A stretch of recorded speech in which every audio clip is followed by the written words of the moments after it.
하나님의 은혜와 평강이 여러분 모두에게 함께 하시기를 주의 이름으로 축복합니다. 어느 미국 교회에서 있었던 일입니다. 이 교회에서 선교사님을 파송하기로 했습니다. 그리고 이 선교사님을 보내기 위해서 목사님께서 자 여러분 우리가 기도하면서 준비해서 헌금을 봉헌합시다. 몇 주 전부터 광고를 했어요. 정해진 주일에 선교사님 파송을 위한 헌금을 드렸습니다. 이 교회에서는 헌금을 드릴 때에 헌금 접시를 이렇게 쭉 돌렸습니다. 그러니까 누가 얼마를 드리는지 옆에 사람들도 다 볼 수 있습니다. 헌금 접시가 어떤 시각장애인 앞에 왔습니다. 이분은 앞을 보지 못하는 분이세요. 사람들은 모두 이 사람이 많은 헌금을 할 수 없는 형편의 사람인 것을 알고 있었습니다. 그런데 그 시각장애인이 270불을 세워서 헌금 접시에 올려놓았습니다. 270불이면 약 40만 원 정도 되는 이 앞이 보이지 않는 이분에게는 아주 큰 돈이었습니다. 옆에 있던 사람이 깜짝 놀랐습니다. 그 시각장애인 성도께 물었습니다. 아니 어떻게 그렇게 많은 돈을 헌금합니까? 혹시 눈이 안 보여서 잘못 드린 것은 아닌가요? 그 시각장애인이 웃으며 말했습니다. 아닙니다. 그렇지 않습니다. 저는 앞이 보이지 않습니다. 제가 내 친구에게 물어보니 밤에 방 하나에 불을 켜는 비용이 1년이면 270불이 든다고 하더군요. 나는 밤이건 낮이건 방에 불을 켤 필요가 없습니다. 1년이면 그만큼의 돈을 쓰지 않아도 되는 복을 받았다고 생각하고 그 돈을 모았습니다. 그래서 하나님의 은혜를 모르고 어둠을 살아가는 사람들에게 참빛 예수님의 복음의 빛이 비치도록 하고 싶었습니다. 감동의 대답입니다.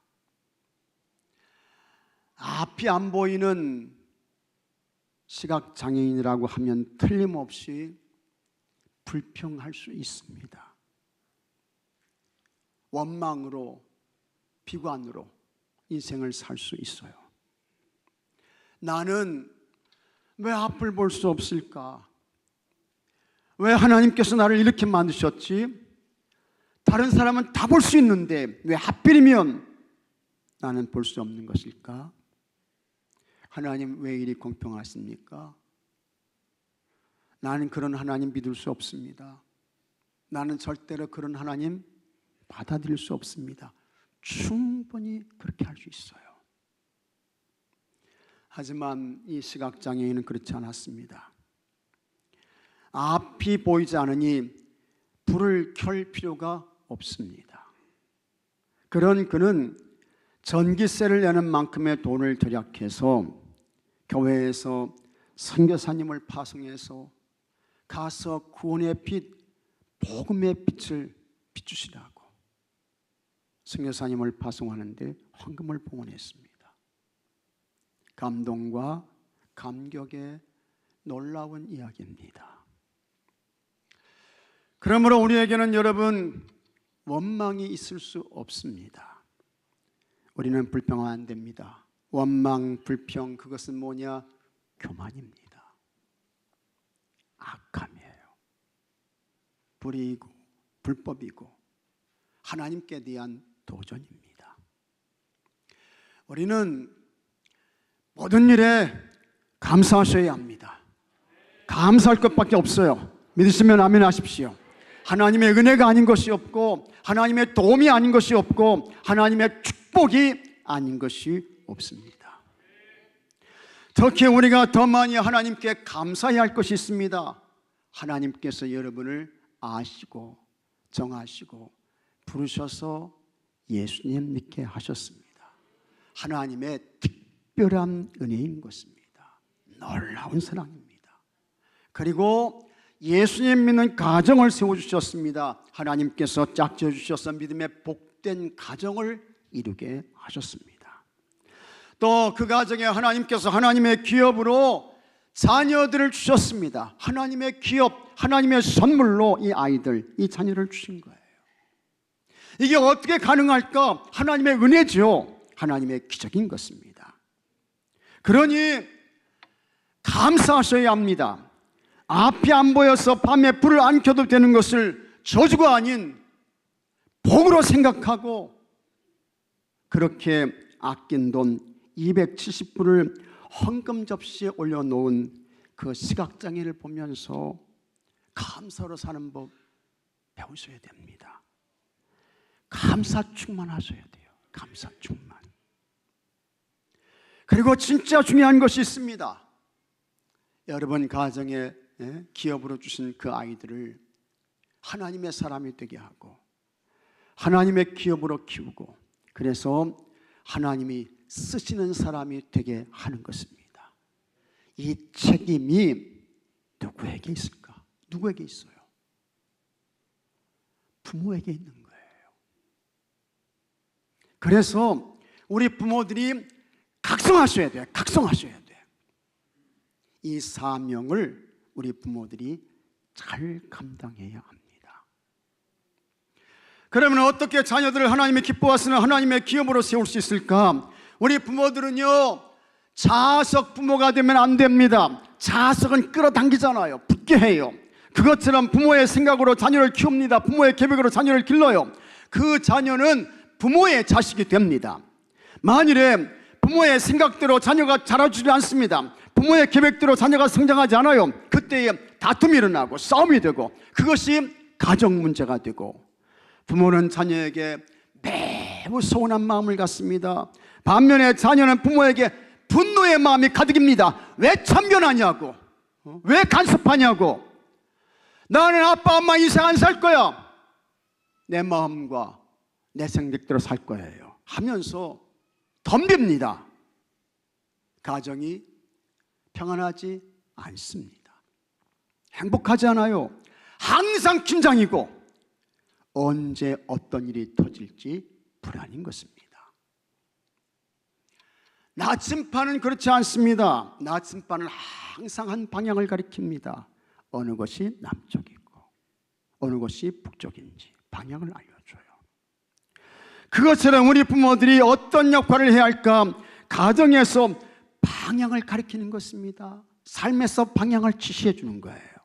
우리 부모들이 지시하고 부모가 가리켜야 할 방향이 있습니다. 그것은 영적인 방향, 우리 예수님이신 것을 믿으시기 바랍니다. 예수님 지시하고 예수님 가르쳐주고 예수님께로 인도하고 예수님 알려주고 예수님 드러내고, 그래서 우리 아이들이 예수님을 따라가게 해야 하는 것입니다.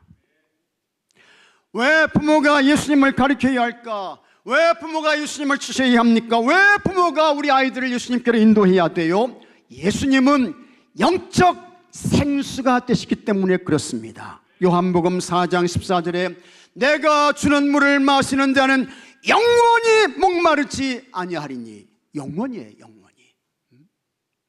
예수님이 주는 말씀, 예수님이 주는 은혜, 이거 받게 되면 영원히 목마르지 아니하리니 내가 주는 물은 그 속에서 영생하도록 솟아나는 샘물이 되리라. 우리가 사는 세상에 각종 목마름이 있습니다. 갈증나게 하는 사건과 일들이 얼마나 많아요. 그때에 예수님으로 충만하면 목마름이 아닌 평강의 삶을 살 수 있고, 예수님으로 충만하면 갈증이 아닌 안식과 쉼을 누릴 수 있게 되는 것입니다. 왜 우리 부모들이 예수님을 가리키고 예수님을 드러내며 예수님을 지셔야 할까? 예수님은 생명의 떡이시기 때문입니다. 요한복음 6장 35절에 예수께서 이르시되 나는, 같이 하겠습니다, 생명의 떡이니. 예수님이 누구셔요? 생명의 떡이셔요. 생명의 떡. 내게 오는 자는 결코 줄이지 아니할 터이요. 이 세상에 배고픈 인생을 사람들이 얼마나 많습니까? 그냥 이것저것 채우기 위해서 여기 기웃거리고 저기 기웃거리고 이런 사람들이 얼마나 많아요. 그런데 우리 아이들이 예수님께로 가게 되면 결코 줄이지 아니할 터이요 나를 믿는 자는 영원히 목마르지 아니하리라. 세상 것으로는 여러분 절대로예요.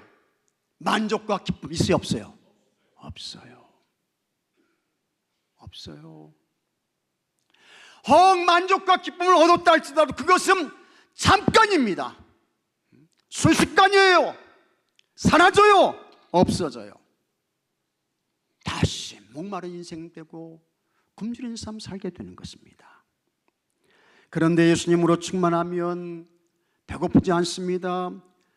원망으로 살지 않습니다. 불평으로 살지 않아요.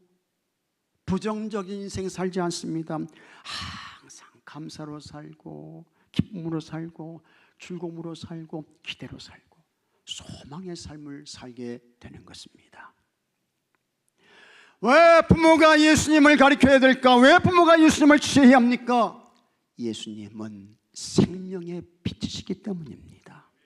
요한복음 8장 12절에 예수께서 또 말씀하여 이르시되 같이 하겠습니다. 나는 세상의 빛이니. 예수님 누구세요?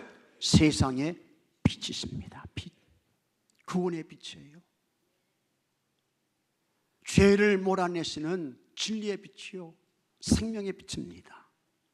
나는 세상의 빛이니 나를 따르는 자는 어둠에 다니지 아니하고 생명의 빛을 얻으리라. 우리 부모님들 가운데 자녀들이 어둠의 인생, 흑암의 삶 살기를 바라는 사람 누가 있겠습니까? 없어요. 한 사람도 없어요. 그런데 안타깝게도 생명의 빛이 되시는 그 예수님 가르치지 않습니다. 그 예수님 지시하지 않아요. 공부 열심히 해라.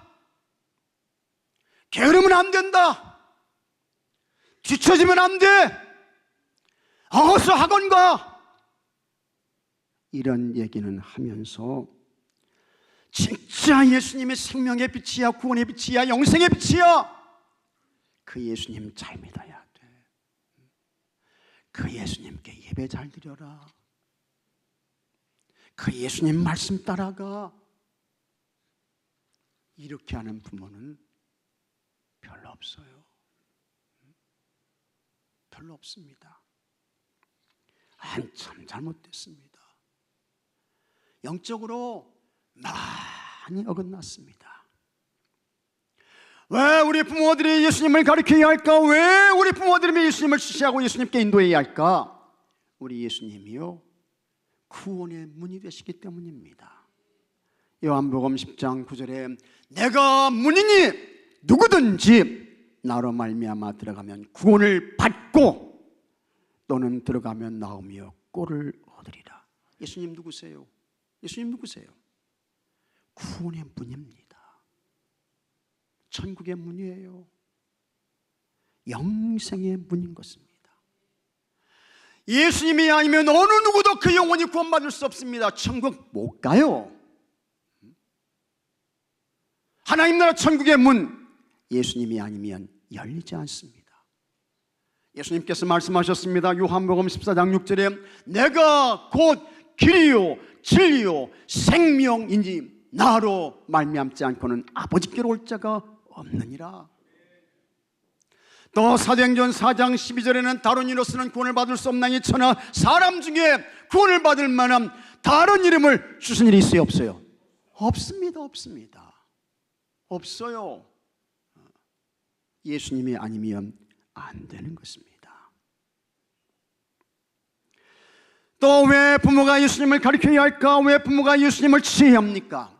우리 예수님이 보혜사 성령님이시기 때문에 그렇습니다.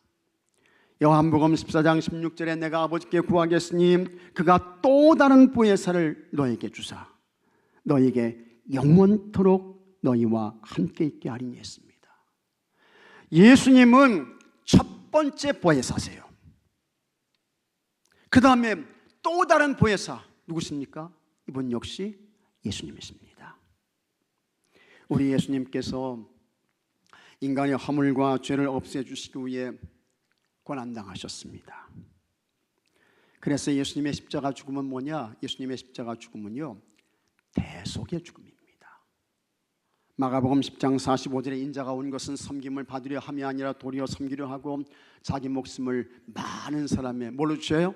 대속물로 주려 하십니다. 대속물. 대속의 죽음을 주고 주셨습니다. 예수님은 자기 영광을 위해 세상에 오시지 않았습니다. 예수님은 자기를 높이기 위해 공생의 삶을 살지 않으셨습니다. 예수님은 자기 뜻 이루기 위해서 십자가에 가신 거 아니에요. 예수님은 대속의 죽음을 죽기 위해서 고난당하시고 십자가에 달리시고, 그래서 예수님의 죽음은 대속의 죽음입니다. 그렇게 예수님께서 십자가에 죽으셨습니다. 그러나 거기서 끝이 아닙니다. 예수님께서 무덤에 장사되었습니다. 그때에 마귀가 가장 좋아했습니다. 이제 저 영혼들은 다 내 거야 하면서 이 마귀가 춤을 추며 좋아했죠. 그런데 여러분, 아닙니다. 우리 예수님께서 죽음을 이기시고 부활하셨습니다. 사망 정복하시고 다시 사셨습니다. 사도행전 2장 24절에 하나님께서 그를 사망의 고통에서 풀어 살리셨으니 이는 그가 사망에 매여 있을 수 없었습니다. 예수님 부활하셨어요. 부활하신 예수님께서 40일 동안 세상에 계셨습니다. 제자들에게 찾아오십니다. 그 예수님께서 하나님 나라 천국의 일을 말씀하십니다. 사도행전 1장 3절에 그가 고난받으신 후에 또한 그들에게 확실한 많은 증거로 친히 살아계심을 나타내서 내가 부활했다, 많은 증거로 제자들에게 보여주신 거예요. 가르쳐 주신 거예요. 그러면서 그들에게 찾아오셔서 40일 동안 그들에게 보이시며 하나님 나라 일을 말씀하시니라. 하나님 나라 천국은 이런 곳이야. 이렇게 해야 하나님 나라 천국에 올 수 있어. 그걸 제자들에게 다 알려주신 거예요. 그렇게 40일 동안 이 세상에 계시다가 하나님의 때가 되었습니다. 하나님께서 예수님을 하늘로 끌어올리셨습니다. 우리 예수님께서 승천하셨습니다. 예수님께서 하늘로 승천하실 때 반드시 꼭 하늘로 가심을 본 그대로 우리 예수님께서 다시 오실 것이라고 했습니다. 예수님께서 승천하시고 열흘이 지났습니다. 마가의 다락방에 모여서 예수님께서 약속하신 보혜사 성령님이 오시기를 간절히 기도하는 사람들이 있었습니다. 모두 몇 명이에요? 120명이었습니다. 이 사람들은 오로지 기도에 힘썼습니다. 전심으로 기도했습니다. 부지런히 힘껏 기도했습니다. 그리고 오순절 날이 되었습니다. 드디어 마침내 예수님께서 약속하신 보혜사 성령님이 임하셨습니다. 하늘부터 호련히 급하고 강한 바람 같은 소리가 집안에 가득했습니다. 하는 바람이 불어요. 그리고는 불의 혀처럼 갈라지는 것이 그곳에 있었던 각 사람에게 하나씩 임했습니다. 모였던 사람들이 다 성령님의 충만함을 받았습니다. 여러분들에게도 이런 은혜가 있게 되기를 주의 이름으로 축복합니다. 그렇게 마가의 다락방에 임하셨던 성령님은 누구입니까? 그 성령님은 하나님의 영입니다. 동시에 그 영은 무슨 영이냐? 같이 하겠습니다. 그리스도의 영. 그리스도의 영이에요. 그리스도의 영. 그리스도의 영입니다. 사람의 몸을 입고 세상에 오신 예수님은 육체로 계셨습니다. 보이지 않는 하나님이 보이는 하나님으로 오셨습니다. 예수님께서 하나님의 뜻을 이루셨습니다. 십자가 죽으셨습니다. 부활하셨습니다. 승천하셨습니다.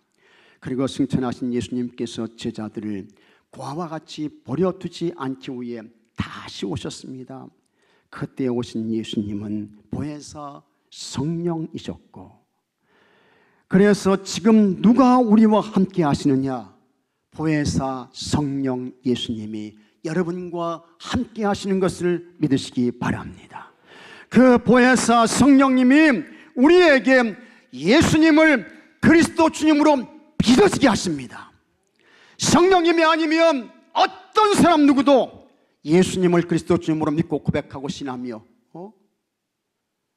그 하나님을, 그 예수님을 쫓아가고 따라가고 그렇게 할 수 있어요? 안 됩니다. 보혜사 성령님이 하시면 안 되는 거예요. 성령님이 아니면 어림도 없습니다. 그래서 고린도전서 12장 3절에 사도 바울이 이렇게 말씀합니다. 그러므로 내가 너에게 알리노니 하나님의 영으로 말하는 자는 누구든지 예수를 저주할 자라 하지 아니하고, 예수님은 저주받은 게 아니에요. 우리의 허물과 죄를 사하시기 위해 십자가 죽으신 것이지 저주받아 십자가에서 끝난 게 아니라고요. 믿습니까 여러분? 그걸 알게 하시고 깨닫게 하시는 분 누구예요? 성령님이야. 그 다음에 성령으로 아니하고는 누구든지 예수를 주시라 할 수 있습니까 없습니까? 안 된다는 겁니다. 성령님이 아니면 안 된다는 거예요. 여러분 가정의 자녀들이 다 예수님 잘 믿는 예수님의 사람들이 되기를 원하시죠? 대답이 작아요. 다 원하시죠? 예수님의 사람 되기를 간절히 바라시죠? 그렇다고 하면 여러분 부모 되신 분들이 예수님 가르치십시오. 예수님 알려주세요. 예수님 지시하세요. 예수님 찾게 하십시오. 예수님 부르게 하셔야 합니다. 우리 예수님이 보혜사 성령님이십니다. 또 다른 보혜사 성령님이세요. 지금 그 보혜사 성령 예수님이 우리와 함께 하시는 거예요. 그 보혜사 성령 예수님이 예수님을 그리스도 주님으로 믿어지게 하십니다. 고백되게 하십니다. 신되게 하셔요. 절대로 여러분 억지로 됩니까? 강제로 돼요? 안 되는 것입니다. 보혜사 성령 예수님이 하셔야 되는 것입니다. 우리가 그 예수님을 가르쳐야 돼요. 예수님을 알려줘야 돼요. 예수님을 주셔야 돼요. 우리 부모들이 예수님을 가르치고 예수님을 보여주고 예수님을 드러내는 영적 나침반으로 사는 것이 이렇게 중요한 거예요. 그런데 여러분 가정의 자녀들이, 우리 아빠 엄마는 예수님의 모습이 안 보여. 예수님이 드러나지 않아. 우리 아빠 엄마를 통해서 예수님을 볼 수 없네. 이러시면 되겠습니까? 자녀들이 구원받겠어요? 성경에서 영적 나침반의 삶을 아주 훌륭하게 살았던 정말 위대한 사람이 있습니다. 지난 시간에는 사도 바울을 말씀했는데 이 사도 바울보다 어떻게 하면 더 훌륭한 사람이요? 예수님이 그렇게 인정하셨어요. 이 사람이 누굽니까? 세례 요한입니다. 세례 요한은 예수님보다 6개월 앞선 사람입니다. 이 세례 요한은 아주 훌륭한 설교자였습니다. 그는 광야에 외치는 자의 소리로 살았습니다. 그의 외침이 얼마나 뛰어나고 탁월했던지 많은 사람들이 그에게 왔습니다. 그의 말씀을 듣고 회개하고 세례받고, 마태복음 3장 5절에 이때에 예루살렘과 온 유대와 요단강 사방에서 다 그에게 나와 자기들의 죄를 자복하고 요단강에서 그에게 세례를 받던 예수입니다. 많은 사람들이 세례 요한에게 왔습니다. 예루살렘에서도 사람들이 온 거예요. 저 갈릴리에 가면 세례 요한이라는 선지자가 있대. 그를 찾아옵니다. 유대 지역에서 사람들이 와요. 요단강 주변에서 사람들이 옵니다. 많은 사람들이 세례 요한에게 왔습니다. 이 세례 요한이 설교했습니다. 그의 설교를 듣고 사람들이 은혜 받았습니다. 은혜를 받게 되면 반드시 뭐가 있습니까? 죄를 자복하는 것입니다. 회개하게 되는 거예요. 여러분 은혜 받습니까? 회개하게 돼요. 회개. 내 허물과 죄가 뭔가 회개하게 되는 거예요. 그러나 솔직히 말씀드리면 아무나 은혜 받을까? 모든 사람이 다 은혜 받아요. 그리고 죄를 자복할까? 그게 아니더라고요. 복음은 항상 이중적입니다. 예수님의 말씀을 들었을 때 많은 사람들이 회개하고 통회하고 자복하지만 바리새인과 장로들과 서기관들은 저 예수 죽여야 되겠네, 예수 죽여야 되겠네. 사도 바울이 복음의 말씀을 전할 때 많은 사람들이 예수님을 믿고 고백하고 죄를 회개하고 세례받고 그러는데 유대인들은 시기하고 바울을 조롱하고 멸시하고 돌을 던지고. 복음은 항상 이중적입니다. 그래서 똑같은 말씀을 들어도 은혜 받은 사람이 있고 똑같은 말씀을 들어도 불평하며 원망하는 사람이 있더라고요. 사실이에요. 진짜 그렇습니다. 그런데 세례 요한은 그렇지 않았습니다. 사람들이 다 은혜 받고 죄를 자복하고 회개하고 요단강에서 세례를 받습니다. 이 세례 요한은 생활도 깨끗했습니다. 삶도 정결했습니다. 세례 요한은 무슨 옷을 입었습니까? 낙타 털옷을 입었습니다. 거친 옷이에요. 구약 성경에 이와 같은 옷을 입었던 사람이 있습니다. 엘리야인 것입니다. 엘리야가 그와 같은 옷을 입었어요. 이거는 세상 유형과 풍속을 따르지 않고 하나님 말씀 쫓아서 주의를 간다, 이제 그런 의미인 것입니다. 또 이 세례 요한은 뭘 먹었습니까? 메뚜기를 먹었어요. 메뚜기를 먹고, 이 메뚜기는 광야에서 얻을 수 있는 그와 같은 식재료였습니다. 또 석청을 먹었다고 했죠. 저 바위 틈에 이 부올들이 그 큰 꽃에서 꿀을 따다가 붙여놓은 거, 그걸 이제 이 세례 요한이 먹은 거예요. 세례 요한은 말씀과 생활이 일치하는 경건한 삶을 살았습니다. 순결하고 깨끗한 삶을 살았습니다. 그런 그의 설교는 영적인 힘과 능력이 있었습니다. 많은 사람들이 회개했습니다. 자복하게 했습니다. 세례 요한이 이 정도였다고 하면 그 세례 요한이 뛰어난 실력자인 것입니다. 탁월한 능력자인 것입니다. 존경받을 만한 영적 지도자였습니다. 하지만 그런 세례 요한은 자기를 중심으로 한 그와 같은 공동체 안 만듭니다. 세례 요한은 처음부터 끝까지 누구를 가리켰느냐? 예수님을 가리켜요. 세례 요한이 이렇게 말합니다. 마태복음 3장 11절에 나는 너희로 회개하기 위하여 물로 세례를 베풀거니와 내 뒤에 오시는 이는 나보다 능력이 많으시니 나는 그의 신을 들기도 감당하지 못하겠노라. 그는 성령과 불로 너에게 세례를 베푸실 것이요. 내 뒤에 오시는 분은 나보다 능력이 훨씬 많으신 분이시다. 사람들은 다 자기를 기준으로 해서 다 자기보다 못해, 나한테 못 미쳐, 그런 마음 같잖아요. 그렇게 소개하잖아요. 근데 세례 요한은 아니야. 내 뒤에 오시는 이는 나보다 훨씬 능력이 많으신데 얼마나 그분의 능력과 권세가 많으신지 나는 그분의 신발 들어드릴 것조차 나는 감당 못해. 나는 물로 세례를 줍니다. 근데 내 뒤에 오시는 예수님은 얼마나 능력이 많으신지 그분은 불과 성령으로 세례를 주십니다.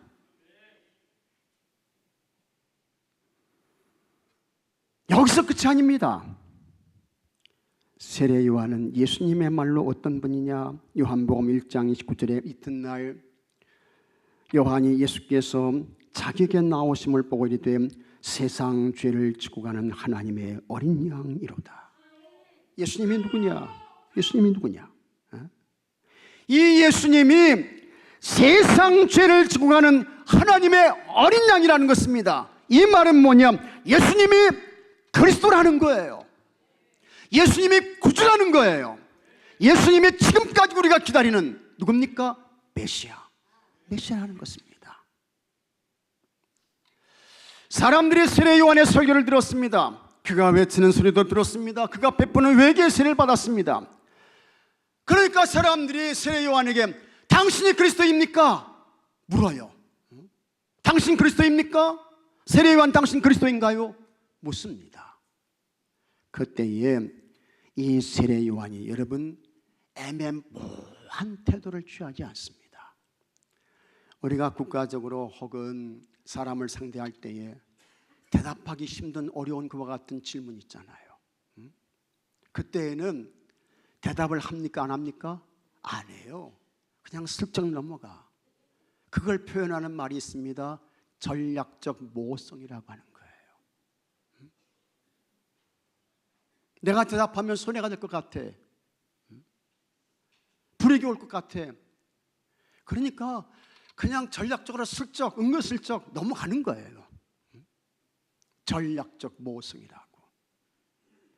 그런데 세례요한은 당신이 그리스도입니까? 물을 때에 애매모호한 태도를 취하지 않습니다. 그는 명백하게 다음과 같이 말합니다. 요한복음 1장 10절에 요한이 드러내어 말하고 숨기지 아니하니 감추지 않는 거예요. 전략적 모호성을 취하지 않습니다. 드러내야 하는 말이 나는 그리스도가 아니라 한데 자기는 그리스도가 아니라는 거예요. 나 그리스도가 아니야. 나 구주 아니야. 나 메시아 아니야. 그런 세례 요한은 나 보지 말고 저분이 그리스도야, 저분이 구주야, 저분이 메시아야, 저분께 가. 저분 말씀 들어. 저 예수님 쫓아가. 예수님께 세례받아. 그 예수님 믿어. 그러면 죄사함 받고 구원받고 영생 얻고 하나님 나라 천국 얻어. 세례 요한이 말씀하고 있는 것입니다. 세례 요한은 처음부터 끝까지 예수님이 전부였습니다. 세례 요한은 예수님이 모든 것이었습니다. 그는 예수님이 드러나도록 예수님의 길을 준비했습니다. 예수님 앞에서 예수님이 그리스도의 길을 잘 가실 수 있도록 길 닦는 역할을 했던 사람이 세례 요한인 것입니다. 여기서 끝이 아닙니다. 얼마나 이 세례 요한이 예수님으로 충만했던지 여러분, 이 세례 요한이 이렇게까지 말해요. 요한복음 3장 30절에 그는 흥하여야 하겠고 나는 쉬어야 하리라. 아, 세례 요한도 잘 되고 예수님도 잘 되면 좋잖아요. 근데 세례 요한은 아니야. 저 예수님은 흥하셔야 되고 저 예수님은 잘 되셔야 하고 영광 받으셔야 되고 나는 쇠하고 없어지고 소멸되고. 이게 세례 요한이었습니다. 사람들은 왜 자기 안 알아주냐고, 왜 자기 인정해 주지 않냐고, 왜 내 말 안 들어주냐고 난리잖아요. 난리예요. 난리. 나만큼 하는 사람 있으면 나와보라고 난리치잖아요.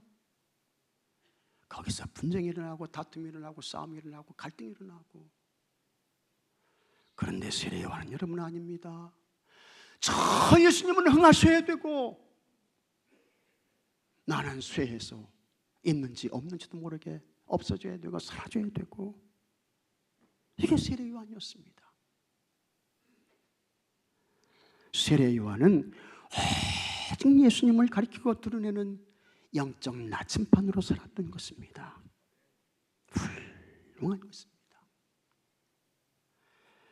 이와 같은 세례 요한에 대하여 예수님께서 대단한 엄청난 굉장한 칭찬을 하셨습니다. 마태복음 11장 11절에 내가 진실로 참으로 맞다 너에게 말하노니 여자가 낳은 자 중에 세례 요한보다 같이 하겠습니다. 큰 이가 일어남이 없도다. 여자가 낳은 자 중에 가장 큰 사람이 누구라는 거예요? 세례 요한이라는 거예요. 세례 요한. 여자가 낳은 자 중에 세례 요한보다 큰 사람이 일어남이 없어.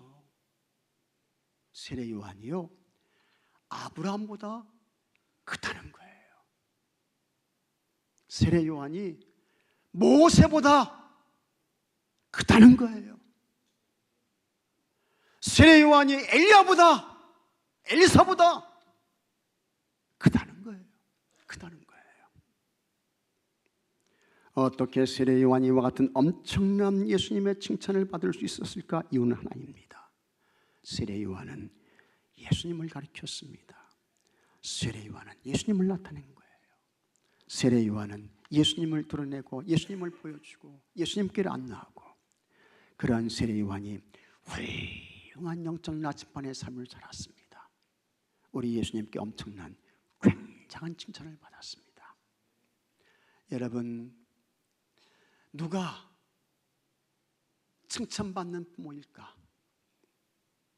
누가 주님이 인정하시는 좋은 성도일까? 다른 거 없습니다. 여러분 부모들이 여러분 가정의 자녀들을 예수님께로 인도하시기 바랍니다. 예수님께로 향하게 하세요. 이 교회 공동체 안에서 예수님만 드러내고 예수님만 나타내시고 예수님만 높이시는 여러분들이 되시기를 바랍니다. 이 시대에 다 영적인 세례 요한들이 되시기를 주의 이름으로 축복합니다. 여러분들이 다 이렇게 살아서 좋은 영적 나침판으로 가정의 자녀들, 가족들, 여러분 주변에 계신 분들을 다 예수님께로 인도하는 이 복되고 거룩한 삶을 살아가시는 모든 분들이 되시기를 주의 이름으로 축복합니다. 다 같이 기도합시다. 하나님 아버지 감사합니다. 감사합니다. 지금 예수님을 드러내고 예수님을 나타내고 예수님을 증거하고 예수님을 보여주고 예수님께로 인도하는 영적 나침판으로 살게 해 주시옵소서. 이 시대 영적인 세례 요한이 되게 해 주시옵소서. 우리 주 예수 그리스도의 이름으로 기도하옵나이다. 아멘.